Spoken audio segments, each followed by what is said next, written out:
جب ہمارے پیارے آقا حضرت محمد صلی اللہ علیہ وآلہ وسلم نے اپنا آخری حج ادا فرمایا تو عرفات کے میدان میں تمام لوگوں کو جمع کر کے نہایت محبت اور درد دل کے ساتھ ایک عظیم پیغام ارشاد فرمایا۔ آپ صلی اللہ علیہ وآلہ وسلم نے فرمایا، اے لوگو میری بات غور سے سنو، شاید اس سال کے بعد میں تم سے اس جگہ دوبارہ نہ مل سکوں۔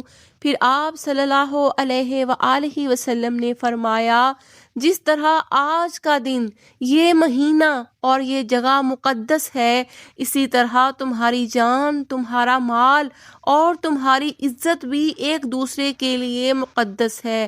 کسی پر ظلم نہ کرنا، کسی کا مال ناجائز نہ لینا، کسی کی جان نہ لینا اور کسی کی عزت کو پامال نہ کرنا۔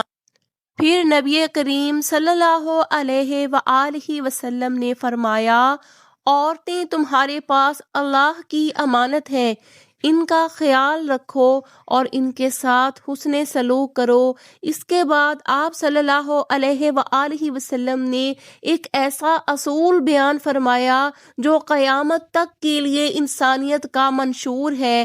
کسی عربی کو عجمی پر کوئی فضیلت نہیں، نہ کسی عجمی کو عربی پر، نہ گورے کو کالے پر، نہ کالے کو گورے پر۔ اللہ کے نزدیک سب سے عزت والا وہ ہے جو سب سے زیادہ پرہیزگار ہے۔ پھر آپ صلی اللہ علیہ وآلہ وسلم نے فرمایا، نماز قائم کرو، روزے رکھو، زکوٰۃ ادا کرو، اور اگر استطاعت ہو تو اللہ کے گھر کا حج کرو۔ صرف اللہ کی عبادت کرو اور اس کے ساتھ کسی کو شریک نہ ٹھہراؤ۔ پھر نبی کریم صلی اللہ علیہ وآلہ وسلم نے خاص تاکید فرمائی، میرے بعد آپس میں لڑائی جھگڑا نہ کرنا، ایک دوسرے کے دشمن نہ بننا، یاد رکھو ہر مسلمان دوسرے مسلمان کا بھائی ہے۔ پھر فرمایا، تمہیں اللہ کے سامنے جواب دینا ہے، قیامت کے دن مجھے اللہ کی بارگاہ میں شرمندہ نہ کرنا۔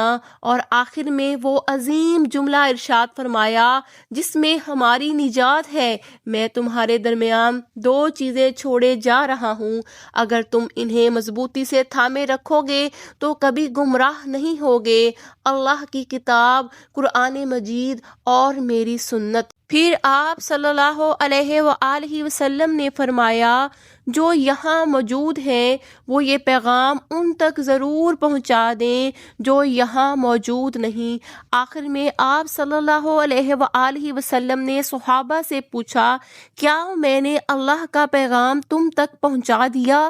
تمام صحابہ نے ایک آواز میں کہا، جی ہاں آپ صلی اللہ علیہ وآلہ وسلم نے اپنا فرض پورا کر دیا۔ تو نبی کریم صلی اللہ علیہ وآلہ وسلم نے آسمان کی طرف انگلی اٹھا کر فرمایا، اے اللہ تو گواہ رہنا۔ ناظرین، اب یہ ہماری ذمہ داری ہے کہ ہم اس عظیم پیغام کو اپنے گھر، خاندان، دوستوں اور سوشل میڈیا کے ذریعے آگے پہنچائیں تاکہ ہر دل تک یہ بات پہنچ جائے کہ ہمارے پیارے آقا حضرت محمد صلی اللہ علیہ وآلہ وسلم نے ہمیں آخری بار کیا ہدایت دی تھی۔ اس پیغام کو ضرور شیئر کریں، یہ صرف معلومات نہیں، امانت ہے۔